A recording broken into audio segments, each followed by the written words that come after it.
The honourable member for Prince Albert. Well, thank you, Mr. Speaker. And Mr. Speaker, I just want to highlight the fact that just how important the agriculture sector is to Canada. You know, it's some $47.8 billion in exports coming out of the agriculture sector. It's 8% of our GDP, and 1 in 8 jobs are created in the ag field. The importance of the grain industry: Canada has a world-class grain industry, is a strong driver of our economy, and our jobs in its own, with over $21 billion in exports. Close to half of our total agriculture and food exports: pulses, wheat, canola, barley, flax, corn, soybeans, and many more grains grow our economy and grow our jobs. That's why our government is working hard with the industry to modernize Canada's grain industry. We've delivered on our commitment to bring marketing freedom to Western wheat and barley growers, and over the first 18 months of open markets, we've seen record farm incomes with strong balance sheets, 2 million new acres of wheat cash receipts up by a third, and wheat exports up by close to 20%. Another key part of our grain modernization agenda is to reform the Canadian Grain Commission.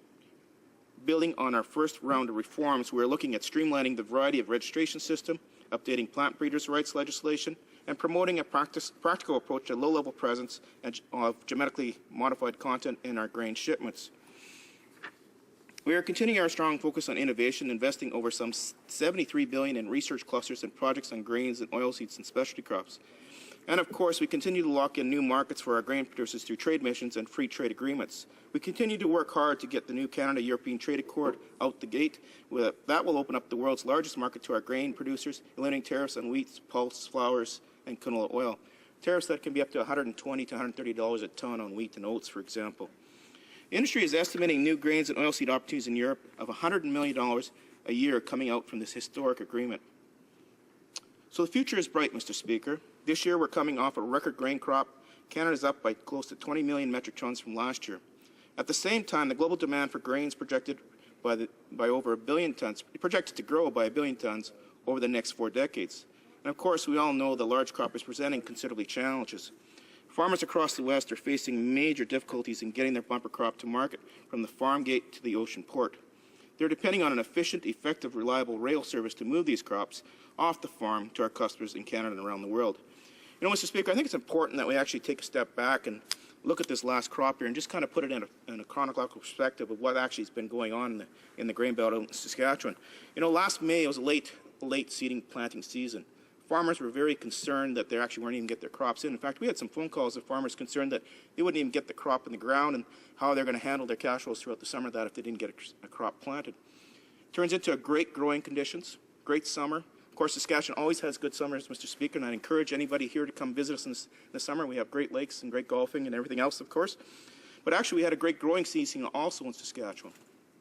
And when it came to fall, farmers are looking at their bins, looking at the combines, they're smiling, they're harvesting, and they're harvesting. Some of the guys are taking the wheat right off the combine. In fact, I know one farmer that delivered 50 semi-loads of wheat off the combine, something that he could never do under the Canadian Wheat Board system. You know, I think they started to realize just how big this crop was, and I think what was happening is they're starting to understand this was amazing. You know, we're starting to see crop yields, for example, in canola of 65 bushels an acre. You know, it used to be when I was farming, if you got a 40-bushel crop, and I know the member from Red Deer would agree with me, if somebody said you got a 40-bushel crop, that's pretty good. If they came to you and said you got a 50-bushel crop, you'd look at them a little cross-eyed and say, yeah, okay, you're kind of feeding me a line here. But if they said 65 bushels, you just said, oh, he's crazy.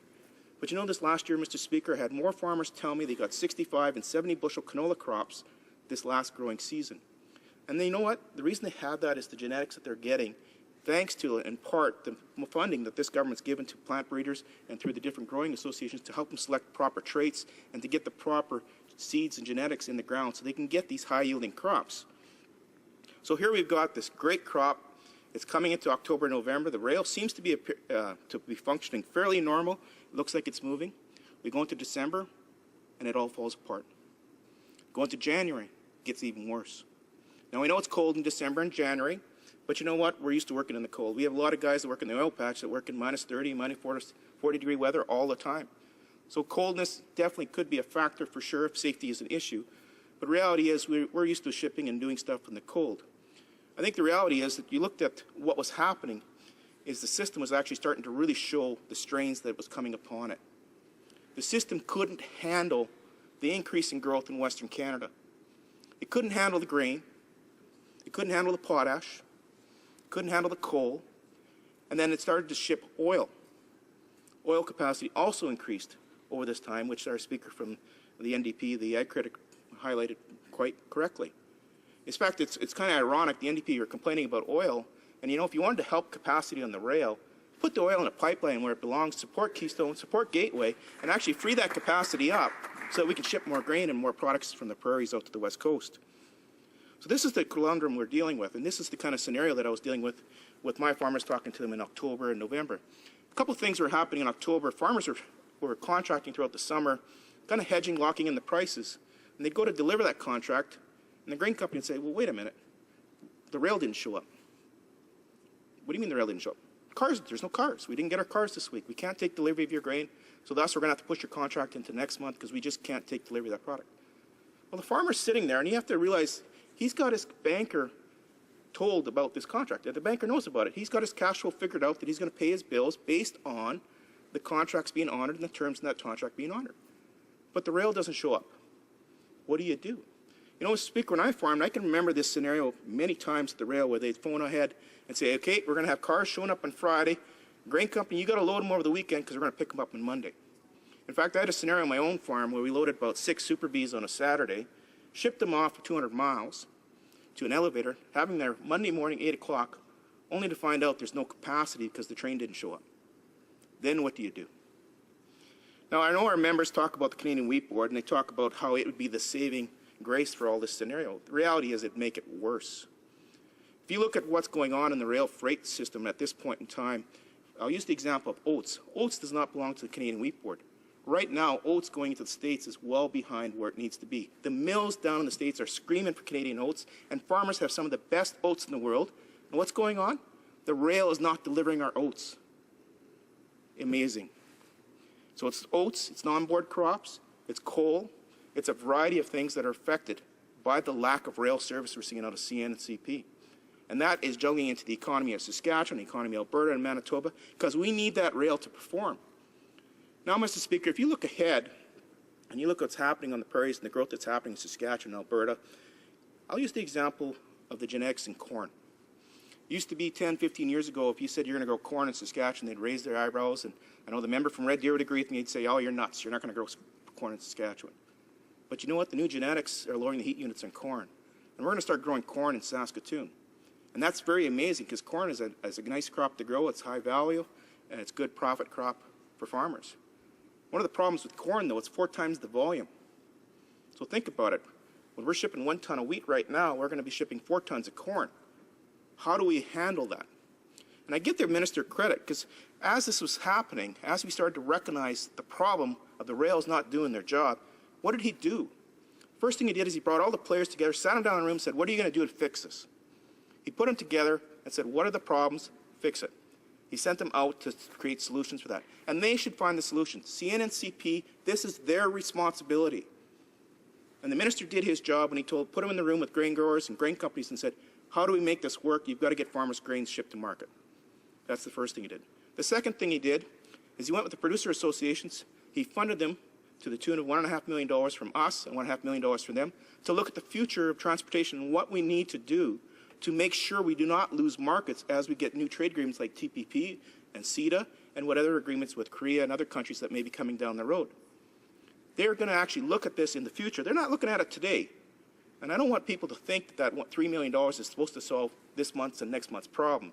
It's meant to make sure we don't have the problem reappearing next year, the year after, and 5 years and 10 years down, to make sure the system is actually put in place so that it can handle the growth that we're going to see in the grain sector. And that growth is coming very, very rapidly, very, very fast. Again, give them credit. Here's the government looking forward, saying, okay, we've got a problem here. Let's bring the players together. Let's figure out how they can think through this situation to make sure this problem doesn't repeat itself going forward and to make sure we got the proper capacity to handle the growth in the commodities and in the commodity sector in Saskatchewan. Again, a very, very wise and bold move, something that none of the opposition members when they're in government ever did, nothing that the NDP have ever talked about. NDP would just want to take a fist and a hammer and a sledge and say, we'll go pound on the pipe and we'll get some more grain to port. Well, that ain't going to work. You've got to work with the players. You've got to have a reasonable approach on how you're going to move more grain to port. And you've got to put the politics aside and focus on that for sure. You know, it's interesting as we look forward. I'm very excited because I come from a province that's growing. I'm coming from a province that was a have-not province, a province that came under all sorts of nationalization in the 70s of potash, that chased away business investment, a province where our kids would have to leave in order to get a job. And now I'm in a province that's totally the opposite. I've got a province now where the potash sector is growing like crazy.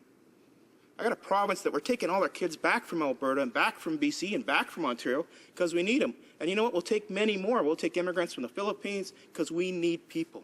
Our biggest hindrance to growth in Saskatchewan is people. But you know what? All this growth, all that's happening, if we don't see the growth in our rail sector and our transportation and logistics, is for naught. All these trade deals that we're doing to allow our farmers to have access to higher valued markets, if we can't get them to market in a timely fashion, in an accurate fashion, are no good. So we need to have this vision in our transportation system. And that's one thing I give the minister again credit for. We needed to see some visibility in what they can actually do. If you remember me talking to you about before, Mr. Speaker, we've seen the grain companies taking these contracts for October and November. And to be fair to them, they have no clue what each other's doing. So I'm going to take 100 tons here. The member from Red Deer is going to take 100 tons. The member from Calgary is going to take 100 tons. But you know what? The rail system may be only able to handle 150 tons. But all of us expect to ship all that grain with 1 month. So what you need to do is you need to put some visibility and some monitoring in place so that you can actually see what's going on in the rail system so that you know when you're making that contract out that it's reasonable time frame to deliver into, or no, the capacity is full and we got to move you into the next month. So those are the types of things that the minister's been working on. I give him credit. You know, he introduced some monitoring announcements here today in Saskatchewan. Again, giving us visibility so we can understand what the problem is, so we can address the bottlenecks and move forward with something that's concrete and actually works for everybody in the shipping sector. You know, Mr. Speaker, it's an interesting argument when they talk about the Canadian Wheat Board and the changes in the Canadian Wheat Board, because, like I said before, the Canadian Wheat Board, in this scenario with a record crop, I know exactly what they would have done. And the member in Malpeque also knows exactly what they would have done. If you would have contracted 100 tons, theoretically, to the Wheat Board with this crop, and they looked at it, they would have taken 4 tons and shipped it. They would have said, you know what, the rest of that grain is yours, Mr. Farmer. You can carry it till next year, you can carry it the year after, or if you want, I know it's nice, hard, great durum, it looks really beautiful, and I know in Italy it's worth $9 a bushel, but you know what, you can sell it in Feedlot Alley in Lethbridge because we don't want to sell it for you. That's what the Wheat Board did. The other thing that's really interesting with the Wheat Board being gone, if you talk to farmers, and I know a lot of them are very, very tech savvy, and if you go on Twitter with a lot of the farmers, they're actually using this now to figure out where to market their grain. So if they see a price, for example, across the line in North Dakota or Montana, they're taking advantage of it. They're moving it, and they're putting it on Twitter, and they're comparing that price to each other. So they're looking for logistics and looking for alternatives outside that they never could have done with the Canadian Wheat Board. They never could have done that. They would not have had those options of looking for other alternatives for markets. The other thing that we need to look at as we go forward and we increase our production capacities in the prairies with higher yields is we need to create an environment so we're processing more of that product. We need to make that product into other things other than shipping the raw goods. So we need to have a strategy on how we're going to move forward in that. Because the reality is, if you want good competition for rail, put it in a cow, or put it in a pig, or put it into bread, or put it into something that's manufactured. That's great competition for the rail. Domestic processing makes a lot of sense, and we need to figure out a strategy on that and move forward on that, and I know the minister is talking about that right now. Mr. Speaker, as we look forward, or look back at this year, one thing that has to be very, very clear and stated very, very clearly, CN and CP have dropped the ball. Now, we can blame the weather, we can look at other issues around CN and CP, but there's no question about it. They have not read the market right in Saskatchewan or what's going on in Western Canada. And like the member from the NDP Agriculture Critic stated, if they're dropping locomotives, if they're dropping cars, they obviously do not have proper vision on what they're going to require for moving our product to port in the upcoming years. So that's why I think the level of review, service review that's coming up in 2015 is going to be so important. Because that review is actually going to look at this, what's happening right here and right now, and that's going to play a factor in what the outcome of that review is coming in 2015. So I think we need to make sure in that review that the railways are actually held even more accountable in what they've done this last year, because it's cost farmers a lot of money. You know, the impact has been very severe. When I talked to a lot of my producers, I'll give you a few examples. I was talking to a guy named Chad Dirksen. He was looking at the basis price on his oats. It was too high. So what does he do? He orders producer cars. So he orders 90 producer cars to ship his oats into the U.S. Producer cars are sitting in CN's yard in Saskatoon. He's only got, I think, 13 of them so far. Here's another example of a farmer from Melfort who was supposed to load 70 producer cars. The producer cars are actually on the next spur. They're in Melfort. They're on the next spur. And he can't load them because he's not on the right spur. Those are the type of idiocracy that we're seeing out of CN and CP that need to be corrected. And it's up to CN and CP to correct that. They have to understand what that's costing that farmer by waiting. Time is money. And if you think by extending the shipping season out over 2 years might be great for your shareholders, but you know what? It doesn't work for me at the farm gate. So we have to make sure that that stops and doesn't move forward. In summary, Mr. Speaker, there's lots of things we could talk about in regards to changes in the agriculture sector. But you know what? There's more people wanting to be farmers today than there was in any time in the history. There's some challenges here. There's some growing pains for sure. But in the same breath, this is a vibrant industry that sees a lot of opportunity. You know, you talk to hog producers this year with CETA coming into effect somewhere in the next year and a half. Like one of the hog producers said, finally, in the hog sector, there's a light at the end of the tunnel. Market access. It's so important that we get market access for our hogs. You know, they're excited about it. They see some future in it. You look at our beef guys. If you look at where the beef sector was 4 years ago and where it is today, look at the price of cows and calves and meat. You know, the minister has been very, very aggressive opening up markets around the world. And it's very interesting. The markets that he's opening are very different, but in the same ways it works very well for Canadian beef producers. Some parts of the world like tongues and hooves and different parts of the animals, or another part of the world wants steaks and ribs and short ribs. For example, Japan is basically taking all the short ribs we can produce because they like our short ribs in our beef.